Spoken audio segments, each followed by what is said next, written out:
Ouais, alors c'est une vieille dame qui a 140 ans, qui a été créée sur les rives du Cher en 1880 et qui s'est transmise dans la famille Fonty jusque dans le milieu des années 90. Le dernier grand dirigeant de Fonty, c'était Jacques Fonty, qui est décédé brutalement en 92 ou 13 et qui malheureusement, après son départ, la filature a connu beaucoup de problèmes, de difficultés. Elle a été reprise par différents acteurs jusqu'à 2006, après plusieurs faillites, où elle a été relancée de toutes pièces avec une toute petite équipe pour aujourd'hui compter 23 personnes qui travaillent ici. Alors cette filature est vraiment représentative de son territoire à plusieurs égards. D'abord parce qu'elle est typique des filatures qu'on trouve sur les contreforts du Massif central et en particulier en Creuse. Pour avoir des filatures, il fallait avoir des cours d'eau. On utilisait l'eau pour laver la laine, on utilisait l'eau pour teindre et on utilisait l'eau aussi pour faire tourner les machines. Donc à cet égard, elle est vraiment représentative.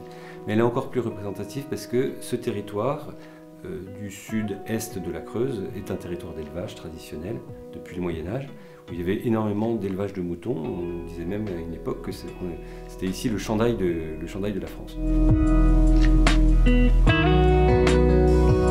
J'ai repris cette filature en 2017 avec la ferme intention de prolonger ce qui avait été initié par mon prédécesseur, à savoir s'occuper vraiment de créer des laines belles et de qualité, mais également avec des soucis et des enjeux environnementaux, sociétaux, sociaux. L'idée, c'est vraiment d'essayer de sauver ce patrimoine et de le pérenniser. Alors ça passe par plusieurs actions. D'abord, donner un peu d'oxygène économique à cette entreprise. Il s'agit de la remettre au goût du jour, de la moderniser un peu, non pas dans ses savoir-faire, ses modes de fonctionnement de fabrication, mais plus dans ses fonctionnements commerciaux, sa notoriété, l'utilisation des réseaux sociaux, l'utilisation d'Internet.